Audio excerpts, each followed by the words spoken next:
Hora boa. Todas as críticas dos artistas. A parte do gravou? Os bagulhos que você me coloca, mano. A situação que você me coloca, velho. Off, gente, off. É mentira, é brincadeira, ele adora. Oi, gente, tudo bem? Aqui é a Mafê. Estamos aqui para mais um episódio aqui num ambiente diferente, mais uma vez que a gente não tá parando quieto em lugar nenhum. Estamos começando mais um episódio, hoje com 3 participações gigantes. Ó, segura a quantidade de rap nacional que está aqui agora, atenção, o peso que tem aqui. E nós conseguimos trocar ideia com eles, foram muito queridos com a gente desde o princípio. Eles estavam ontem na Babel, lá em Betim, sigam a Babel. Conheçam, busquem conhecer, busquem conhecimento, tá bom, pessoal?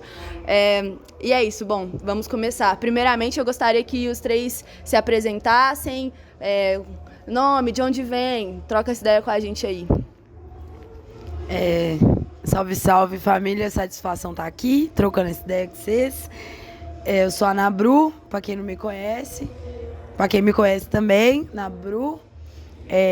Eu sou original da PPL, primeira favela aqui de Belo Horizonte. E é isso, não sou mais de lugar nenhum. Só falar? Sim, pode soltar. Prazer, galera, eu sou o Gato, sou produtor musical, sou pianista, sou beatmaker, natural de Volta Redonda, interior do estado do Rio. E é isso aí, um pouquinho de mim aí, quem quiser conhecer mais os sons aí que vai conhecer. Eu sou o Baby Moi, de São Mateus, Zona Leste de São Paulo. Acho que é isso. Ok. Bom, então, para começar com a nossa entrevista, eu sei que é muito caro e importante para você ser lembrada como uma menina da PPL, você sempre repete isso. Hoje estava com a peita do seu pai, do time da pedreira. E a primeira coisa que eu queria te perguntar é pra você contar um pouquinho para nós como foi sua infância, sua adolescência e como que aquele lugar te moldou para ser a Nabru que você é hoje em dia. Então, é até louco o Moi tá aqui, né? Que a gente fala muito sobre esse bagulho de ser nerd, alternativo e ser de quebrada, né? Então eu bebi um pouco de várias fontes. Então, querendo ou não, numa boa parte da minha vida eu me sentia não tão pertencente como eu me sinto hoje, né? Eu acho que o rap, não desde sempre, mas teve uma virada de chave do rap nacional, onde as pessoas começam a nomear o território. E tem a ver com uma construção de autoestima e de pertencimento. Então, acho que se a gente for fazer um apanhado, tem uma virada dos anos 2000 pra cá, onde os rappers começam a falar, eu sou de tal lugar. E isso é importante. Eu acho que fica mais forte ali pós-Emicida e tal. Não que já não tivesse isso em Racionais, mas é que não era meio que obrigatório. Hoje em dia todo mundo tem quebrada, assim, tipo. Então, eu passei por esse processo também, de entendimento do que era minha quebrada, de entendimento do que provocavam as coisas ruins que me faziam querer ser retirante dali, saca? De me fazer querer sair dali.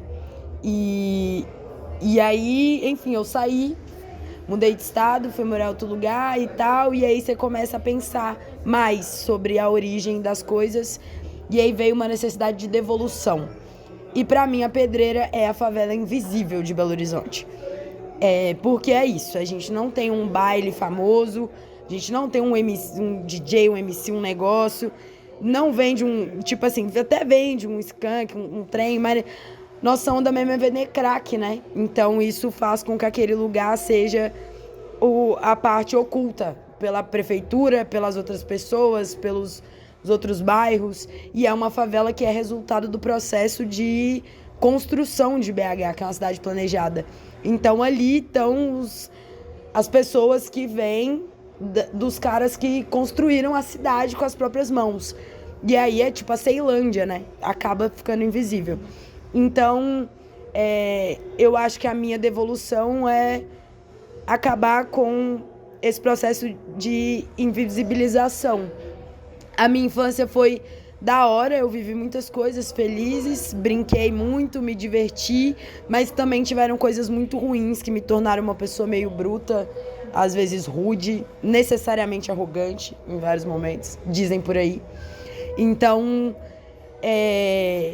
enfim, mas se as pessoas conhecessem mesmo a necessidade que é você tá passando na rua e se aprender que se um mano tiver isqueirando um cachimbo, você tem que chutar ele, tá ligado? Tipo, com 10 anos de idade, as entender qual que é a necessidade desse movimento todo.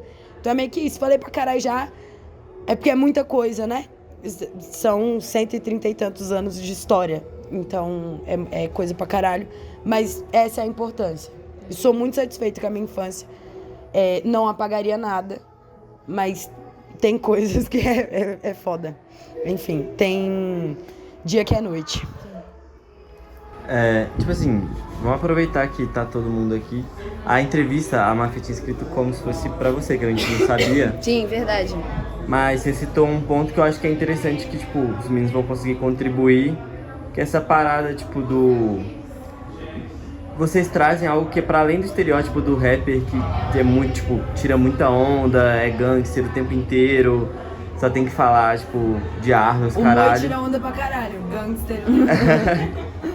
Mas, tipo assim, vocês trazem assunto, vocês falam de diversas coisas, vocês falam desses assuntos, mas a gente tava até conversando disso ontem, vocês falam desses assuntos, mas ao mesmo tempo tá ali, tipo, tem o Pokémon, tá ligado? Tem, bagulho, tem anime, você cita isso, sabe? Tipo, se vocês quiserem comentar sobre também. Ainda fala um bocado de Star Wars. Querem comentar? Quer falar de Star Wars? Moi. A Bruna me fez gostar de Star Wars, eu odiava Star Wars. Só pra muita entender. coisa, Eu odeio gente. muita coisa, galera. Desculpa, eu odeio muitas coisas, assim. Eu não sei se é o signo, tá ligado? Tipo, mas eu odeio muitas coisas. É isso. Tá gravando? Tá.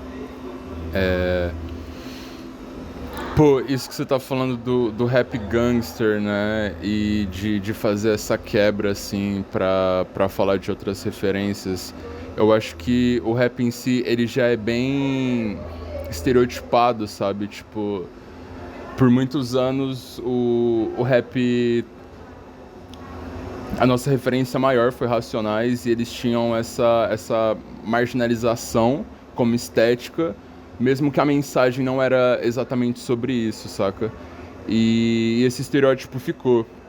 Eu cresci ouvindo rap, tipo, antes de saber o que era, passavam carros em frente de casa, assim, tocando rap. Nunca foi me apresentado por alguém, assim, eu cresci sabendo o que era, mesmo sem saber o nome. Mas ao mesmo tempo, tipo, eu desde pequeno tinha uma fita de Pokémon ou assistia na televisão animes que passavam na TV aberta. E tipo, quando eu fui fazer isso, eu seria falso comigo mesmo se eu fosse para esse caminho comum. Então eu busquei uma forma de conseguir me expressar, ser honesto comigo mesmo, brincando com essa expectativa, saca? Tipo, as pessoas esperam que você tenha essa postura de gangster vendo drogas ou crime que tá ao nosso redor o tempo todo, não necessariamente algo bonito, saca? E aí eu gosto de brincar, é quase uma ironia, sabe? Tipo, eu falar que eu sou gangster porque ela gostou de mim porque eu sou nerd, coisas do tipo. É uma forma de tentar quebrar essa visão, assim. Tipo, o fato de eu ser negro e fazer rap, as pessoas esperam que eu fale de algo específico. E quando eu falo de outra coisa, a pessoa, tipo, putz, eu também sou assim, saca? Tipo, muita gente da nossa geração se identifica com isso. E geralmente a pessoa vem dar um alô, assim, comigo quando escuta o som e comenta de Pokémon, de anime, de desenho. Eu acho bem massa, acho bem importante. E não só, tipo, não só essas referências pop de anime, mas também de uma subjetividade, saca? Eu acho que esse rap gangster, esse estereótipo, ele tira a subjetividade do ser humano. Então eu procuro trazer essa outra parte também, não só falando de anime, mas falando dos meus sentimentos ou das minhas emoções mesmo, e, tipo, colocando isso de uma outra forma, saca? Enfim, eu tento fazer isso. Acho que é isso. Cara, acho que pra mim a minha o meu entendimento do que é o rap na minha vida veio da igreja, né? Assim, tipo, eu aprendi a escutar rap cristão, tá ligado? Tipo assim, não sei se isso é muito uma vantagem ou uma desvantagem, mas eu aprendi a escutar rap com DJ Alpiste, tipo, ao Cubo, tá ligado? A Tipo, massa. exatamente, foi onde eu aprendi a escutar rap, assim. Racionais era um imaginário que eu tinha, de passar no boteco do meu bairro, assim, tá ligado? E ver, tipo assim, todo mundo ouvindo o bagulho, assim, sei lá, periferia do Rio de Janeiro, tá ligado? Tipo assim, então é uma parada que já chegava, sei lá, começo dos anos 2000. Mas era uma parada muito no meu imaginário, então, tipo assim, eu não conseguia ouvir o rap gangster em casa. Então, tipo assim, o meu entendimento do rap, até porque, eu, tipo assim, pelo que a igreja te limita, o que ela te permite consumir, né? Se a gente for falar do mercado que a igreja produz, o que, tipo, ela te permite consumir, tipo, é o rap gospel. Então, tipo assim, você já tem uma perspectiva que, por mais que, tipo, a igreja e essa parada seja tudo uma merda, assim, isso consome muito da cabeça das pessoas, assim, do que eu penso. Me ensinou a ter perspectivas diferentes sobre coisas diferentes para falar, tá ligado? Então, tipo assim, tu não precisa estar naquela postura de ser tipo assim, tá numa vida muito ruim e tá reclamando de tudo, tá ligado? Tipo assim, eu acho que, graças a Deus, eu convivo com pessoas felizes, né? Então, tipo assim... E Jesus é de gangue. Exatamente, e que tem muitas coisas para falar, sabe? Então, tipo... até porque, tipo, a geração que a gente veio também é muita informação, né? Todo mundo cresceu junto com anime, todo mundo cresceu junto com esse tipo de coisa. Então, tipo, tirar isso da nossa existência, de todas as vezes que a gente se comparou a um tipo de personagem e se viu superando alguma expectativa, assim, tipo, a gente se enxerga nisso também, tá ligado? Então, tipo, como forma de expressão, assim, tipo, é inevitável, assim, porra... Acho que o mais gangster que tem aqui é na Bruta, tá ligado? Eu, tipo, não sou nada gangster, então, tipo, eu não tenho muito o que falar, tá ligado, sobre... Então, tipo, como produtor eu não tenho, tipo, assim, essa referência. Então, se eu fizesse isso, a gente acha que ia estar mentindo também, tá ligado? Se fosse fazer a parada, tipo, criando personagem que a gente não viveu, falando de vivências de pessoas que a gente não sabe como é por dentro, tá ligado? Então, tipo, eu acho que não é intencional, a gente não faz a parada porque acha que tem que fazer diferente. Tipo assim, acho que a gente só fala o que a gente quer ouvir, tá ligado? Fazer a música primeiro pra gente, pros nossos amigos. Acho que boa parte de tudo que a gente fala, assim, eu como produtor, que vejo todo mundo escrevendo, ou que eu procuro ver nas minhas produções também, são os momentos que eu vivo com as pessoas que eu gosto, tá ligado? Então, tipo, a expectativa que eu crio na minha música é que ela crie esse momento de conforto pras pessoas, sabe? Tipo assim, independente da situação. E é isso, assim, acho que me resume muito, assim, como pessoa, tá ligado? O que eu faço na minha música. Um comentário. Uma coisa louca, eu tava pensando aqui agora, é que a gente é da mesma geração, né? Tipo, a gente tem diferença de meses, eu e o Moi, 1 ano, o gato e tal. Então, tipo, a gente nasceu com a internet, tá ligado? Tipo, a gente nasceu quando criaram um computador, ao mesmo tempo.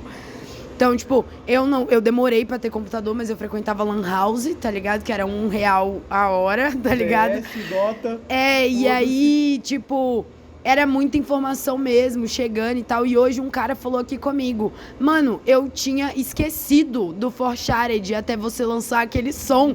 E realmente, tudo que a gente tinha era baixar a música no Forshared. Então a gente compartilha isso, uma mesma geração que é meio cronicamente online, mesmo que numa internet meio precária, assim, né? E tal. Então, era muita coisa chegando. Eu comecei a assistir One Piece, eu ia no Eapoc, comprava o DVD que o cara pirateava, gravava o DVD e eu comprava, tipo, uma vez no mês, todos os últimos episódios de One Piece, tá ligado? Voltando a falar da igreja, já fiquei de castigo porque comprei um DVD do Nirvana. Fala pra minha mãe ainda. Então, tipo, acho que a gente compartilha disso também, tal, né? O Gato, enfim, produziu os primeiros trabalhos todos do Anti-Herói, que tem essa estética de anime, sim. E que foi, pra mim, não gosto muito desse papo de pioneirismo, mas são os pioneiros nesse bagulho do anime no rap underground, assim. Então, acho que, enfim, a gente compartilha disso mesmo e é bom se identificar como deslocados. Mônica é o gato já? É uma das músicas minhas favoritas. Assim, Mônica foi a primeira música do Anti-Herói, mano. Foi a primeira, né? Ainda era PH, né? Não. Eu já tava com o nome de Anti-Herói? Já tava com o nome de Anti-Herói, que era dupla antes, né? Como que era? 0 Hora? Que era o grupo dele antes lá, que ainda era PH? Ele tinha um grupo, eu não lembro o nome. Era... Manifesto Coletivo. É. Manifesto Era muito fã Coletivo. dele. Caralho, puxou, esse aí eu não conheço não. Isso aí é raiz do rap nacional, galera. Se era vocês, muito assim, fã vocês dele. acham que Antes sabe do underground? Quintandá, o PH já tipo, tava lá. Não, corta isso aí. Mas, tipo, isso é rap nacional há 15 anos atrás. Então, tipo assim, eu sou de uma escola muito boa de beatmaker, tá ligado? Eu acho que Volta Redonda tem uma escola muito boa de beatmaker, assim, tipo... É impossível falar do Gato Beatmaker sem falar, tipo, do Estúdio Setor, tá ligado? Outras coisas que fomentaram, tipo, rap quando eu era criança e ouvia, tá ligado? Então, tipo assim, esses grupos também foram importantes pra desenvolver, tipo, o que eu faço agora, muita gente saiu ainda tá fazendo, tá ligado?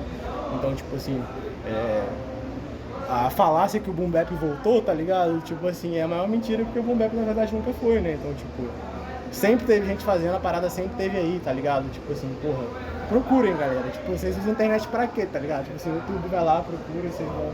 Disseram os que sempre usaram a internet. Exatamente. Tipo assim, usem a internet, tá ligado? Tá lá pra gente descobrir esse tipo de coisa. Enfim, antes Ou do que ela a gente vai usar faz, vocês. Ou ela vai usar você, mas tipo assim, todo mundo que faz alguma coisa hoje que as pessoas consomem, tipo... eu não gosto do papo de pioneirismo não, assim, tipo, mas muita gente influencia a gente, assim, eu sou muito grato a isso também, tá ligado? Tipo assim, é importante saber, tipo, de onde você veio, quais as pessoas que te influenciaram, assim. Mestre Shin, pra mim, Gory Beats, essa galera toda, assim, que, tipo...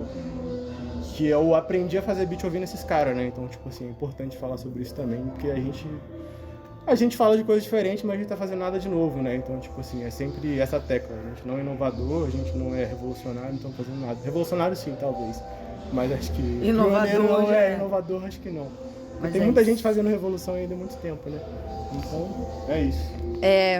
Bom, gente, eu acho que é muito importante ter essa perspectiva de vocês. É interessante você compartilhar essa questão da idade, que demonstra como esse contexto temporal tem influência nas produções futuras.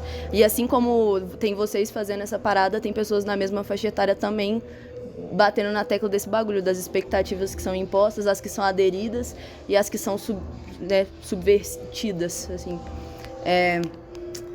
Então, bom, no fim de Convicções de um Vira-Lata, você fez um relato com a escrita, que inclusive é um relato que me toca muito, porque eu tenho um grande apreço pelas palavras também.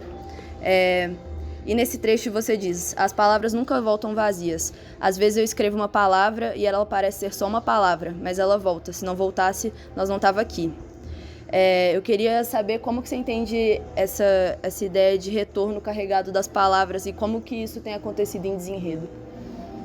Tá, vou contar uma coisa. Confissões de um Vira-Lata é um livro do Orígenes Lessa. É um conto infanto-juvenil que conta, é narrado por um cachorro, um vira-lata, que mora na rua, e ele conta o que ele pensa sobre os cachorros que têm dono, os cachorros que têm raça, que têm coleira, que têm nome, a polícia, as pessoas que dão comida, as pessoas que tentam chutar ele, maltratar ele na rua. E a liberdade de não ter um nome, não ter uma coleira, não ter um dono, tá ligado?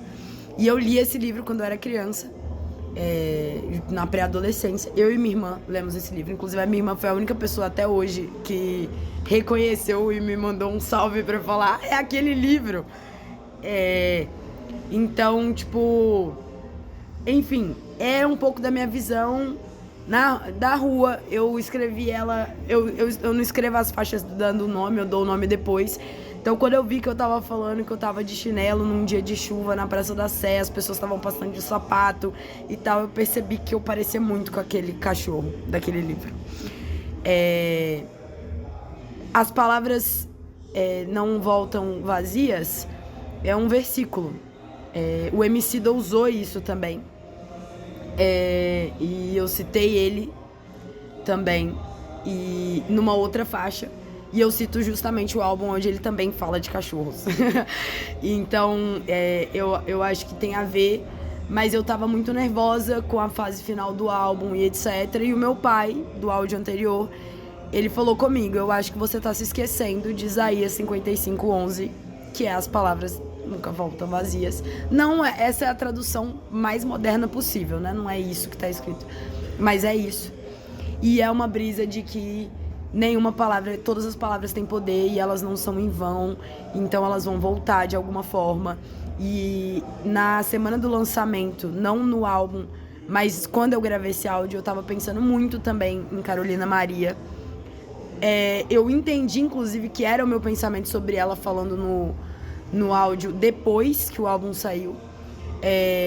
Mas no sentido de que às vezes você não precisa saber escrever ou saber escrever direito ou tipo qualquer coisa. Inclusive é louco, né? Porque a língua é anterior, a língua falada é anterior à língua escrita. A gente aprende a falar antes de aprender a escrever. Então, tipo, a minha avó sempre fala isso, né? A palavra tem poder, a palavra não volta vazia, e que sei lá o quê, sei lá o quê. E, tipo, não teve nada que eu escrevi até hoje que não tenha tocado alguém especificamente, versos diferentes em diversos lugares. E o meu pai falou comigo, cara, fica tranquilo, você escreveu o bagulho todo, não vai voltar vazio, tá ligado? E eu percebi que, na real, já não voltava, já tinha um peso violento. E elas voltam sempre carregadas e tudo mais. Então é uma das milhões de referências bíblicas e literárias que tem desenredo. Tipo, só isso, assim. Aproveitar também, né, que eu não sabia dessa nova voz que podia acrescentar. Moi, você também que escreve, queria saber sobre como é a sua perspectiva e relação com as palavras. Você que também tece grandes rimas aí. Eu acho que diferente da Bruna, a minha busca com a palavra, ela é um pouco diferente, assim. Eu vim de uma escola específica, de um grupo específico, assim, no rap. E eu busco me expressar, mas é quase visual, assim, eu vou muito pela sílaba, sabe? O jeito que eu costumo escrever. Tipo, uma pessoa que me influenciou muito, a primeira vez que eu vi a palavra escrita num lugar... Como eu posso explicar isso? Tipo... Uma sutileza na escrita proposital foi com Chico Buarque, assim. Ele usava a métrica, ele repetia palavras ou sílabas no meio das frases, assim. Isso me tocou muito, eu pequeno. E internalizei isso de alguma forma. E aí, na hora que eu vou escrever, eu busco esse lugar. Tipo, eu penso numa ideia, mas eu penso... cada sílaba que eu vou colocar. Acho que por isso meu som um pouco diferente, assim, mas é muito parecido com essa galera da onde eu vim. Acho que eu vou muito por esse caminho. Acho que muito por esse caminho de montar, assim, por sílabas as palavras. E eu queria fazer um adendo das palavras e descrever o que... O grafite, a pichação, assim, tipo, também é escrita, também faz parte de mim desde pequeno. E da Bruna também é um lugar que a gente se conecta, que eu acho muito massa. Acho que é isso. O Moi é mais técnico, né? Mais profissional que eu. Tipo, então às vezes eu fico meio em choque com isso. Tipo assim, mano, ele pensou nisso antes de fazer. Eu não penso em absolutamente nada. Eu acho que essa é a diferença da gente na hora de escrever, assim, né? O meu processo é inconsciente. O Moi é um camisa 10 que dá todos os passes e a Bruna é uma camisa 9 insana que faz todos os gols. Mano, eu sou definitivamente camisa 9 em qualquer área da minha vida, tipo... É uma técnica contra, tipo assim, a insanidade de fazer um gol, tá ligado? Verdade. Tipo, é isso. Pô, é muito maneiro você falar que a escrita te vem de forma inconsciente, assim, que eu acho que essa parada inconsciente, assim, ela vem quase de um processo de escrita de romance, e ele falar que vem de uma forma mais fonética é muito, muito interessante ver como as perspectivas de construção de rima são diferentes, muito maneiro. Pera, a gente pode pausar um Pode, pouquinho? claro.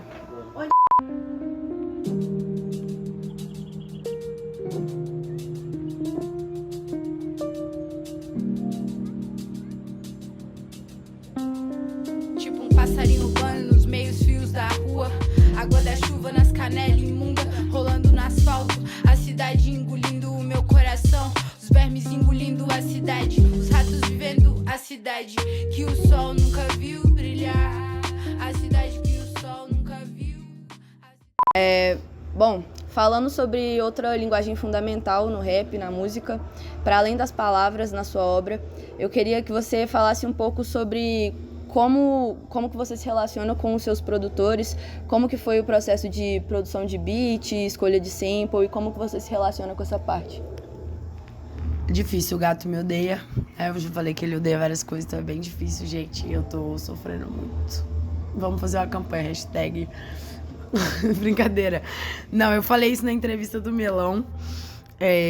Eu aprendi a fazer rapper com o beatmaker, o Dissá, que é o produtor de Quatro Escadas. Até então eu só escrevia poesia. Ele ouviu uma poesia minha, que era Quatro Escadas. Eu falei, parece que falta algo. E ele falou, falta uma batida. E aquele dia mudou minha vida pro resto da vida. Engraçado isso, né? Redundante. Mas, E aí depois eu encontrei o gato. Nós fizemos 0701. Que, de verdade, até o desenredo, pra mim, era o meu trabalho de maior qualidade. Talvez pela proximidade que a gente teve, tipo, enquanto fazia, né? De fazer tudo tão junto.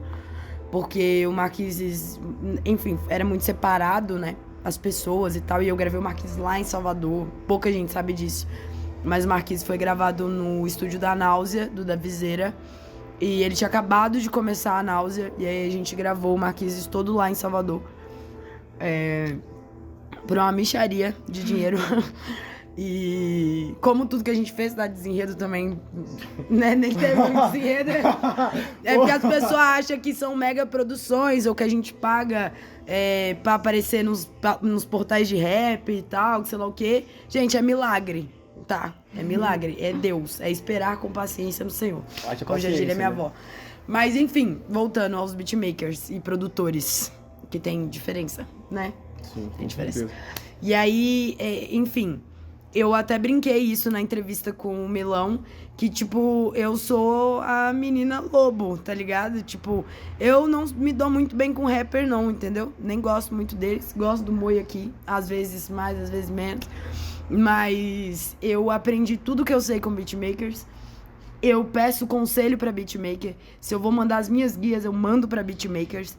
E o Moi também faz beat, então metade dele também é beatmaker, deve ser por isso que eu gosto. Então, tipo, enfim, eu nunca vi pessoas com relações tão íntimas com o som do que os manos que fazem a harmonia da parada, tá ligado? Inclusive, enfim, conheço pessoas que fazem melodias antes de conhecer a harmonia. Eu escrevo sem melodia nenhuma e sem harmonia também, porque eu não escrevo no beat, mas eu só encontro a melodia, eu só penso a melodia quando eu encontro com o beat, tá ligado? E eu acho que por isso que eu aprendi com os meninos a escutar o beat, tá ligado? Então, enfim, eu mudaria qualquer coisa na minha vida se um beatmaker me falasse pra mudar, tá ligado? Poucas vezes eles estiverem... Nunca, na verdade, eles estiverem errados. Então, eu fiz questão de chamar em desenredo beatmakers que trampavam comigo desde o Marquises e Jardins, desde quando não tinha tantos royalties, não tem muito assim, mas tipo, desde quando não tinha nada, quando era só uma aposta de um futuro possível, e isso já faz praticamente 8 anos. Então, tipo, eu quis valorizar essas pessoas. Outras pessoas foram surgindo no caminho. Então, tem várias pessoas que são muito importantes pra minha trajetória, né? O Gusto, o Ciano, o Sono, o Eric Beats, enfim, o Gato e o Dissá, eu acho que eu não preciso nem dizer. Mas, enfim, eu acho que tem muito pra escutar, pra absorver e pra aprender com esses caras que são conhecidos por geralmente ficarem calados, tá ligado? Então, eu nunca perdi por ouvir um mano. Eu não sabia nada de rap, eu falo isso um pouco em desenredo. Tipo assim, eu não tinha muitas referências, eu não conhecia muita coisa além do básico do rap, do que meu pai ouvia, um DV Tribo, um negócio. E, tipo assim, o Dissá me apresentou o Fred Gibbs, o Gato me apresentou a No Name, tá ligado? Eu não sou muito de rap gringo até hoje, ainda não me convenceram tanto, mas são coisas que influenciaram diretamente o meu trampo. O Dissá me fez ouvir Nath Peluso, na época, há muito, muito tempo atrás. Então, tipo, eu nunca perdi nada, e eu acho que me deu uma capacidade de ser diferente, ouvir o outro lado da moeda. Então eu faço questão o máximo possível de falar de quem são os beats, de quem são as ideias, de quem...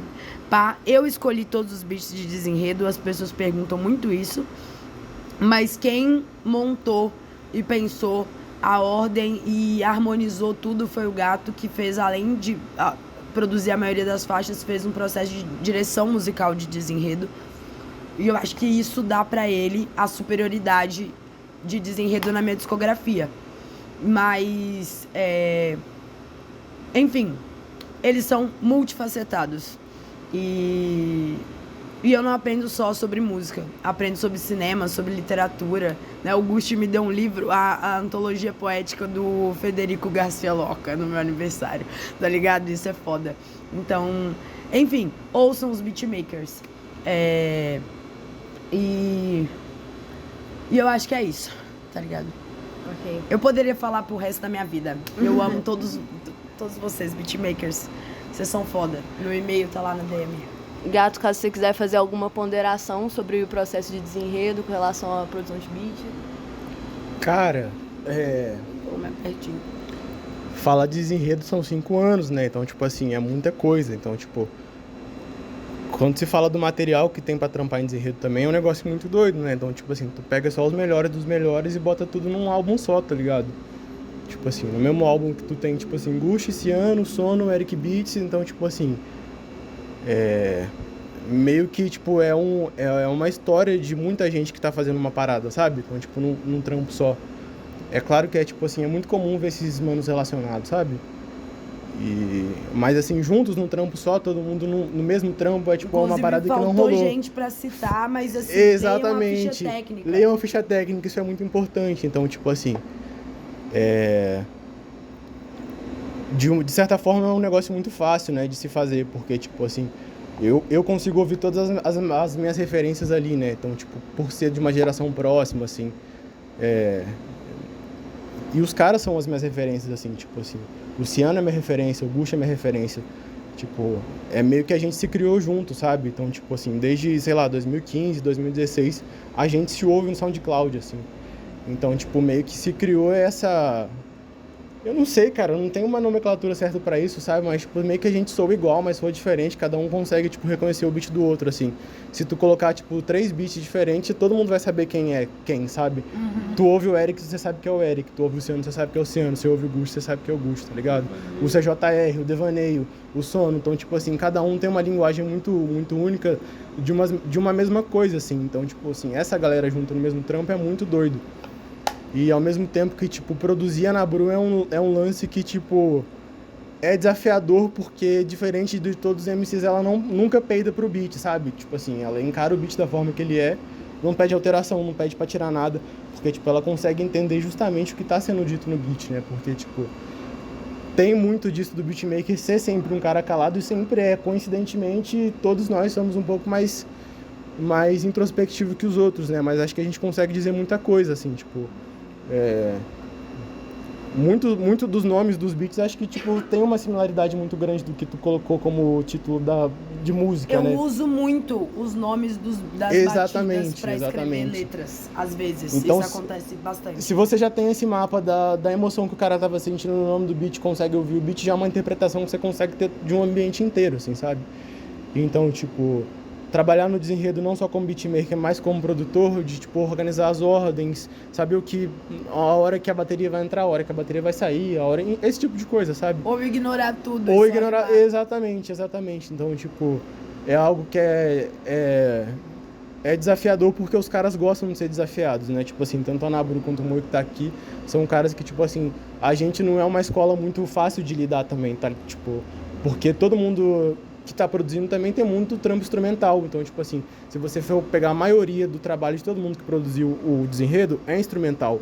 Então, tipo assim, a gente basicamente não precisa de MC para dizer nada, assim.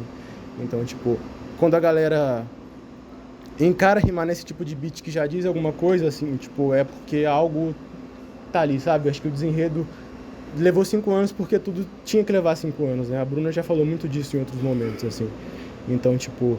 Eu mixei o desenredo em muitos lugares diferentes, tá ligado? Então tive muitas perspectivas de vida para ver o mesmo trabalho, assim.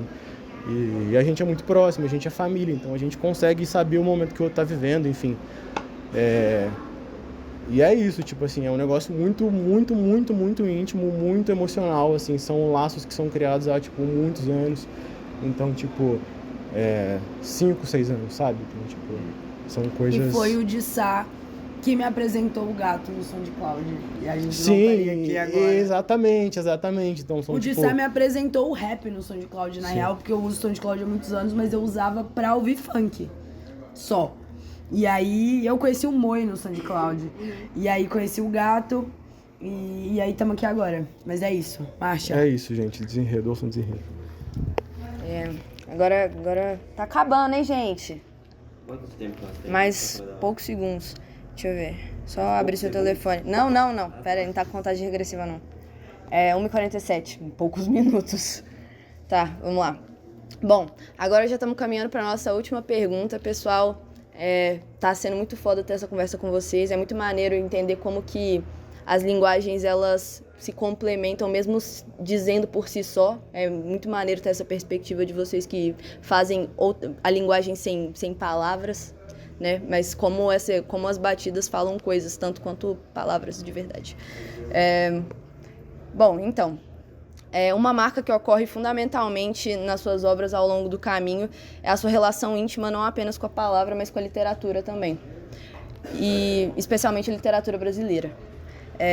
Em Letramento, você traz um enfoque maior para essa temática e a partir disso surge a pergunta: o que é literatura?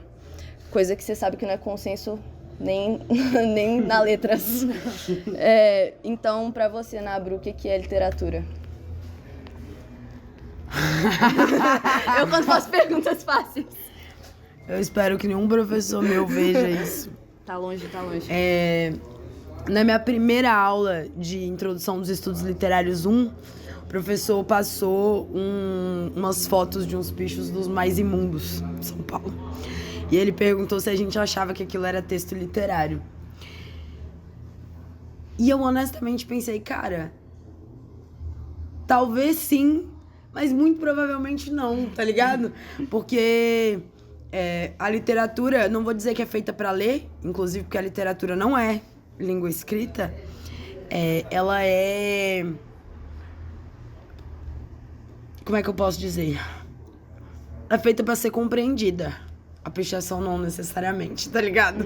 Em geral não, inclusive, que é o que eu falo, eu aprendi a ler 2 vezes. Então não é a mesma língua, tá ligado? É outra língua, baseada no mesmo alfabeto. Mas o cara inventa a letra dele. E se a grafia da letra muda, já não é o mesmo alfabeto, tá ligado? Enfim, são brisas minhas, tá? Inclusive essa brisa em específico eu não troquei essa ideia com outros pichadores, nem nada do tipo. Com pichadores, né? Porque eu já não posso mais dizer que eu sou, não. Mas, vou falar um pouco do meu professor. O Marcos Natali, ele me deu aula dessa matéria, Introdução dos Estudos Literários, e abriu minha cabeça pra poesia pós-moderna, pra várias coisas, igual você falou. Eu gosto de literatura brasileira e tal, eu sou tipo assim, é o verme que primeiro eu as frias cartas do meu cadáver, entendeu? Dedica essas memórias póstumas. Eu sou assim. Então ele chegou com as poesias, tipo, da Ana Martins Marques, inclusive, que depois entrou na minha cabeça violentamente. Eu fiquei, eu não gosto desse trem pós-moderno, não vou gostar desse professor. Acho que o Gato lembra disso, que eu falei, esse professor é pós-moderno. E aí, depois, ele entrou na minha mente, ele virou o melhor professor que eu já tive na minha vida. Fiquei completamente apaixonada. E aí eu tava trocando ideia com o Miguel, que é monitor dessa matéria. E a gente trocou uma ideia lá na faculdade e eu tava terminando de escrever desenredo e eu contei pra ele da letra, do questionamento do Antônio Cândido em desenredo. E aí ele olhou pra mim e falou assim, você conhece a tese do Natali, tipo, de doutorado? Eu falei, não. Aí ele falou, esse verso é a tese dele, tá ligado? Tipo. E aí esse professor meu, ele tem uma brisa de contra-literatura, que é essa ideia de popularização do cânone, aonde o ofício das pessoas que entregam a literatura seria enfiar Machado de Assis nas crianças nas escolas e ignorar completamente Carolina Maria de Jesus ou as histórias que a sua avó conta pra você quando você é criança, seria, na verdade, por mais que Machado de Assis seja negro, tenha, né, era negro, que Deus o tenha, por mais que o mano seja racializado, etc, etc, etc, ele é cânone literário. Então a gente, quando enfia o cânone nas pessoas, obriga elas a lerem essas coisas que a academia decidiu que é a melhor literatura, a gente, na verdade, o que o Antônio Cândido chama de popularização seria a elitização do pensamento literário. Seria o apagamento das histórias ancestrais, seria o apagamento da literatura que não é feita dentro da academia. Inclusive porque Machado de Assis foi obrigado a assinar documentos para prestar serviço público, etc., onde ele praticamente pedia perdão por ser negro, tá ligado? Não tô dizendo que ele errou nisso. Ele precisava trampar, né, e tal. E chegou até nós e a gente conhece ele até hoje. Isso é importante. Mas Jorge Amado, por exemplo, é considerado pobre, de léxico pobre. O que é um léxico pobre? Esse é o léxico da minha avó, tá ligado? O vulgo gato vem do Jorge Amado, né? Capitã de Areia aqui, ó. E aí, tipo assim, eu vi, inclusive, uma menina trocando léxico por palavreado e sendo humilhada dentro da sala de aula, tá ligado?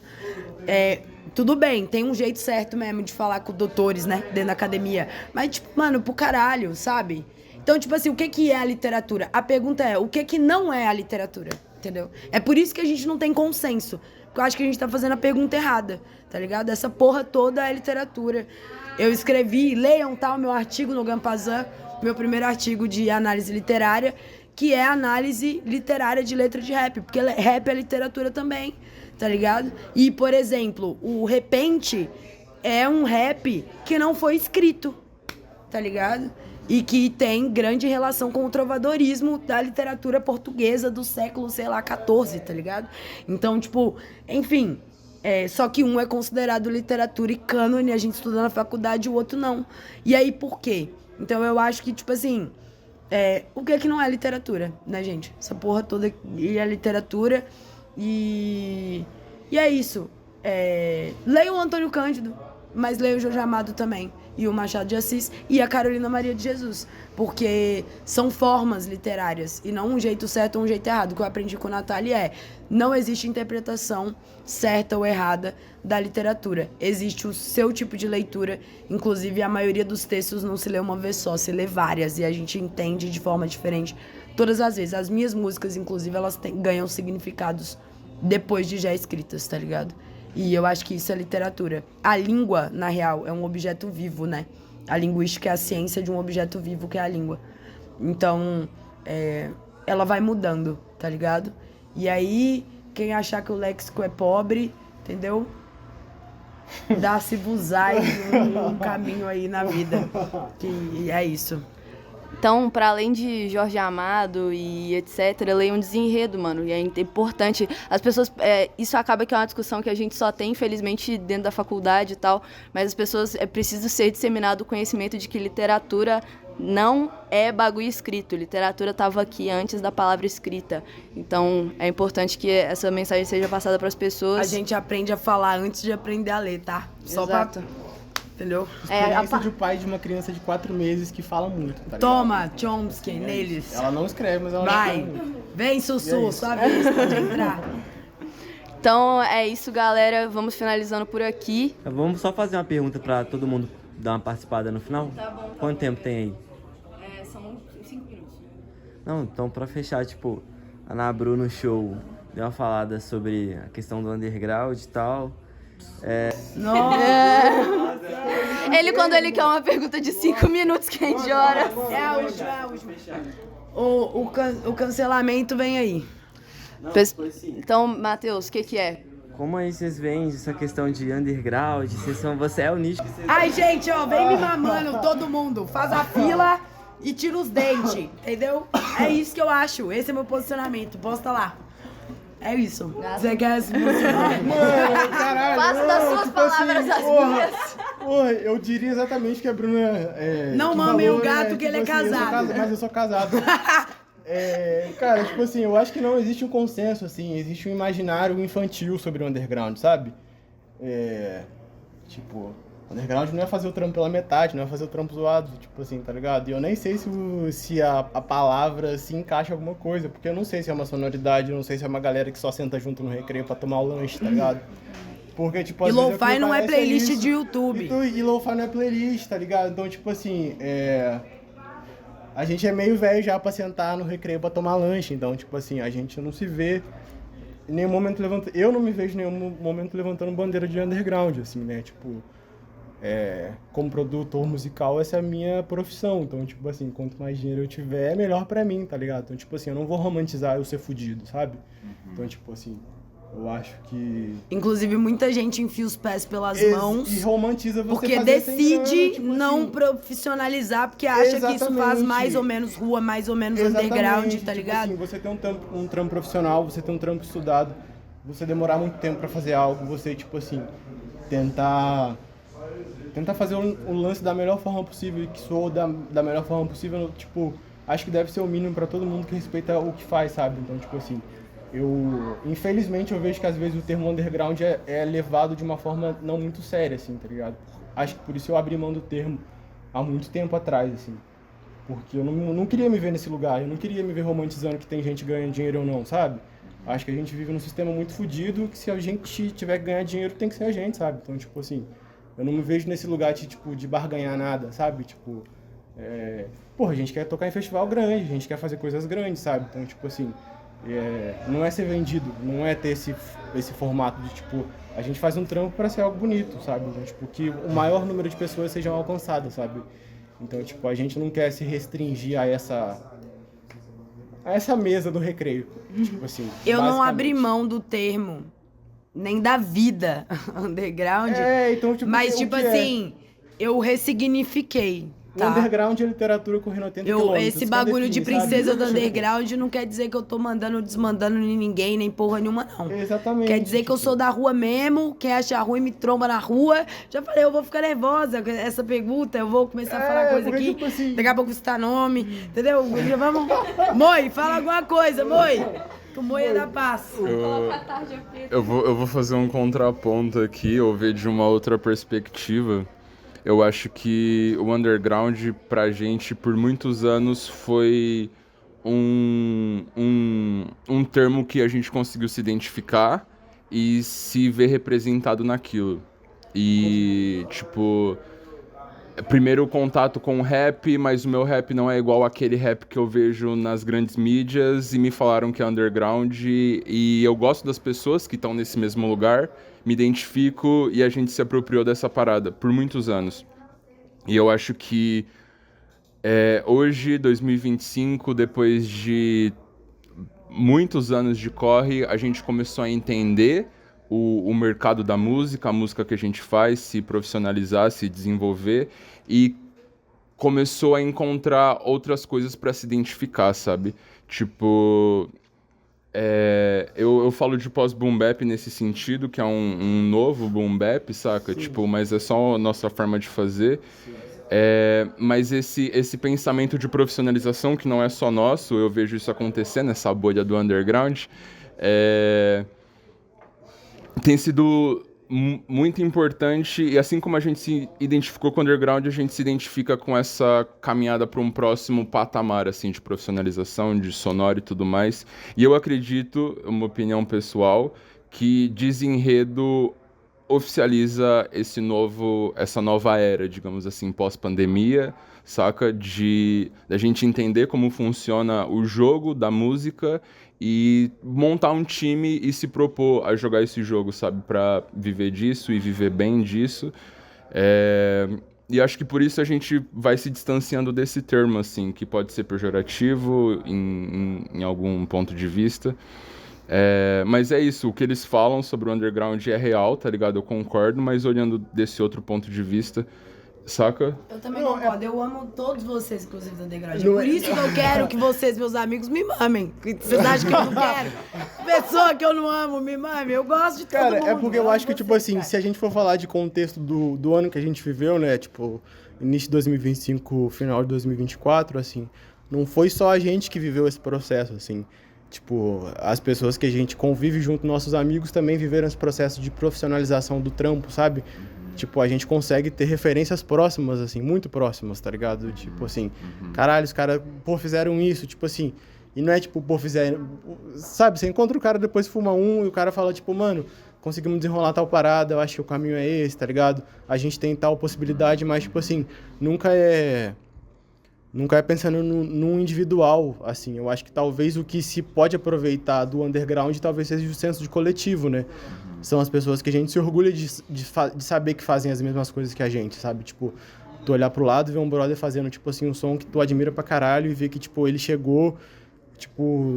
O cara virou referência no negócio, sabe? Então, tipo assim, saber que os nossos amigos próximos são isso, eu acho que é isso, é a sensação de pertencimento que a gente tem em outras pessoas do underground, mas é, tipo, saber que a gente não pode ficar preso a isso pro resto da vida. Vambora, todo mundo. Quem quiser vir junto, e é vem. isso, é isso. Vamos lá, Vambora. fazer uma grana, um negócio.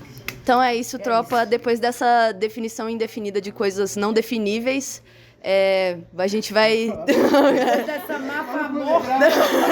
O underground é isso, você sabe, né? A massa amorfa, cinzenta, um negócio... Depois dessa grande bagunça, vamos acabar. Siga o Baby Moy, siga o Gato, siga a Nabru, escute Desenredo, siga a Kinid, siga a Function, Segue o Antônio Cândido, @Antônio Cândido. segue todo mundo. Qual que é o nome da sua banda de jazz? Santa Marta Jazz também, segue nós aí. Agora. Primeiro álbum, janeiro. É isso, a equipe ali atrás quer matar nós. 30G, abraço.